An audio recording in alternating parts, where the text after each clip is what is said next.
প্রিয় বন্ধুরা, সকলকে আন্তরিক শুভেচ্ছা এবং অভিনন্দন জানাই। আশা করি আপনারা সকলে ভালো আছেন। বন্ধুরা, আজকে এই ভিডিওতে আপনাদের সাথে আমি আলোচনা করব 2024 এবং 25 ইনকাম ট্যাক্স ইয়ারের পর থেকে আয়কর কর্তৃপক্ষ ইনকাম ট্যাক্স কালেকশনের ব্যাপারে ব্যাপক কড়াকড়ি ব্যবস্থা নিচ্ছে এবং তারা ইনকাম ট্যাক্স আহরণ করার জন্য, ব্যাপকভাবে আহরণ করার জন্য তারা বিভিন্ন ধরনের পদক্ষেপ গ্রহণ করছে এবং নতুন নতুন প্রযুক্তি ব্যবহার করে ইনকাম ট্যাক্স কালেকশনটাকে কিভাবে বাড়ানো যায় বা যারা ইনকাম ট্যাক্স কনসিল করে রিটার্ন দেয় না তাদেরকে কিভাবে ফাইন্ড আউট করা যায় সেই প্রযুক্তিগত বিভিন্ন ধরনের তারা আধুনিক পদ্ধতি অলরেডি 2024-25 ট্যাক্স ইয়ার থেকে তারা ব্যবহার শুরু করেছে এবং দিন দিন এই প্রযুক্তি বা ইন্টিগ্রেটেড যে ফাইন্যান্সিয়াল সফটওয়্যার প্রযুক্তিগুলো সেগুলো ব্যবহার করবে সেই বিষয়ে তারা আমাদেরকে দিন দিন অ্যাওয়ার করছে। তাই আমি এই ভিডিওতে সেই বিষয়গুলো আপনাদের সাথে আমি ডিটেলস আলোচনা করব। বন্ধুরা, আগে যখন ম্যানুয়াল ট্যাক্স পেমেন্ট সিস্টেম ছিল বা ম্যানুয়াল ট্যাক্সেশন সিস্টেম ছিল তখন কিন্তু আমরা ম্যানুয়ালি ট্যাক্স দিতাম। এখন এই হাজার হাজার লাখ লাখ রিটার্নের মধ্যে কিন্তু অল্প সংখ্যক বের কর্মকর্তা কর্মচারীরা কিন্তু এগুলো আসলে নিয়মিত তারা দেখার সময় হতো না বা তারা দেখতো না। এজন্য কিন্তু অনেকেই কি করতো, ইনকাম ট্যাক্স বা ইনকাম ট্যাক্সের পরিমাণ বা ট্যাক্সেবল ইনকামের পরিমাণ বা অ্যাসেট এক্সপেন্ডিচার পরিমাণ কিন্তু মনমতলবি কমিয়ে বাড়িয়ে দিয়ে তারা রিটার্ন দিয়ে পার পেয়ে যেত বা এতদিন পর্যন্ত পার পেয়ে আসছে।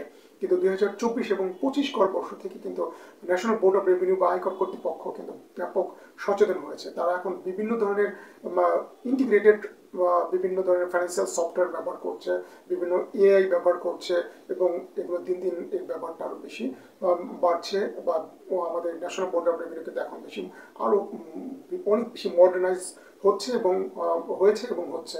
এতে কি হয় যে সেই ম্যানুয়াল সিস্টেমের মতো মন করা ট্যাক্সেবল ইনকাম দেখানো, মন করা এক্সপেন্ডিচার বা ইনকাম দেখানো, অ্যাসেট লায়াবিলিটি দেখানো সেই সুযোগটা কিন্তু আর নাই।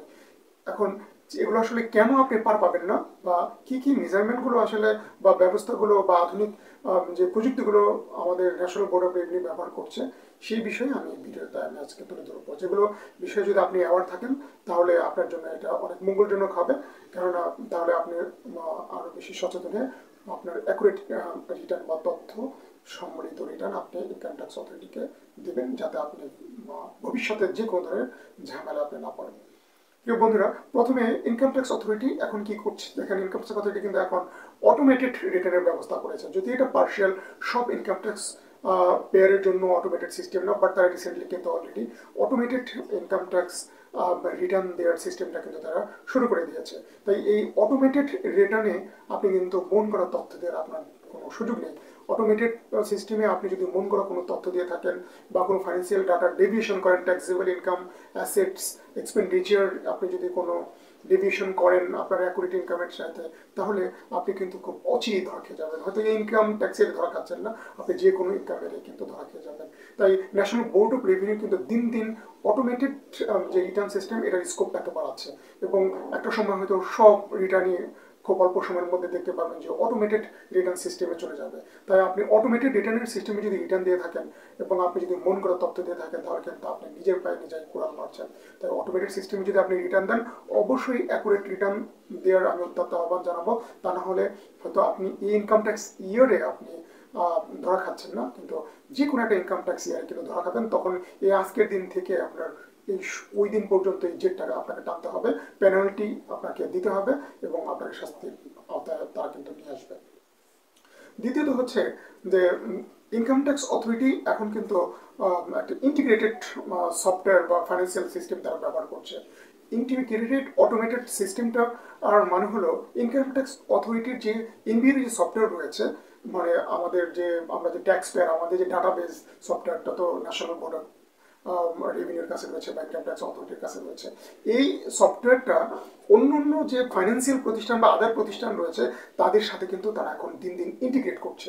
আমি একটা উদাহরণ দিই, যেমন ধরেন একটা ব্যাংক যে সফটওয়্যার ইউজ করে, আপনি যখন একটা ব্যাংকে এফডিআর করে ব্যাপক টাকা জমা রাখলেন এবং এটা কিন্তু ব্যাংকের সফটওয়্যারে আপনার ডাটাটা আছে, আপনি কত টাকা জমা রেখেছেন, আপনার সেটা আপনি কোথা থেকে সোর্স ডিক্লেয়ার করেছেন, ব্যাংকে জমা রাখার সময় কি সোর্স ডিক্লেয়ার করেছেন, বা ব্যাংকের সেভিংস অ্যাকাউন্টে আপনার কত টাকা আছে, ফিক্সড ডিপোজিটে কত টাকা আছে, এই সঞ্চয়পত্রে আপনি সরকারি ব্যাংক থেকে কত টাকা কিনেছেন, এই সব বিষয় কিন্তু ডাটা কিন্তু এই ব্যাংকের সার্ভারে রয়েছে। এখন ইন্ডিয়ার অথরিটি তাদের যে নিজস্ব সার্ভার সেটার সাথে এই ব্যাংকের সার্ভারগুলোর সাথে তারা ইন্টিগ্রেট করছে। এর ফলে আপনার সব তথ্যই কিন্তু এনবিআর এর কাছে চলে যাচ্ছে। এখন তারা যখন আপনার রিটার্নের সাথে আপনার প্রদত্ত তথ্যের সাথে ম্যাচ করবে বা এআই দিয়ে তারা যখন ম্যাচ করবে তখন কিন্তু ডেভিয়েশন চলে আসবে। তো আপনি ভাবছেন যে আমার ব্যাংকের তথ্য হয়তো এনবিআর জানবে না, আসলে সেই সুযোগটা এখন আর নাই। ইন্টিগ্রেটেড সফটওয়্যার ইউজ করার কারণে আপনার এরকম যে যে জায়গায় আপনার তথ্য আছে এই সবগুলো তথ্যের একটা বেসিক আইডি হচ্ছে এনআইডি নাম্বার। এই জন্য কিন্তু এই একটা এনআইডি নাম্বার দিয়ে আপনার সমগ্র দাদা আপনি কোথায় কি করছেন, কোন জায়গায় কোন স্টেপে কোথায় আপনি কি খরচ করছেন, কোথায় আপনি কত টাকা ডিপোজিট রাখছেন, সব কিছু আপনার এনআইডির সাথে ট্যাগ করা আছে। এই এনআইডির সাথে ট্যাগ করার কারণে যে কোনো সফটওয়্যারের ডাটাই কিন্তু এনবিআর এর সাথে যেহেতু এই সকল সফটওয়্যারগুলোর সাথে ইন্টিগ্রেটেড হয়ে গেছে মেজরিটি এবং বাকিগুলো হচ্ছে অন প্রসেস, অতএব আপনার ডাটা কিন্তু সবই এনবিআর এর সফটওয়্যারে অলরেডি চলে যাচ্ছে এবং যেগুলো আপনার রিটার্নের সাথে ইন্টিগ্রেটেড। কারণ আপনার রিটার্নটাও আপনার টিনটাও কিন্তু এনআইডির উপর ভিত্তি করে খোলা। এই এনআইডির ডাটা দিয়েই আপনার সব তথ্য তারা পাবে এবং এইগুলো এআই দিয়ে তারা ইন্টিগ্রেটেড সফটওয়্যারের সাথে অ্যানালাইসিস করবে এবং যেটাকে আমরা অটোমেটেড অডিট বলি।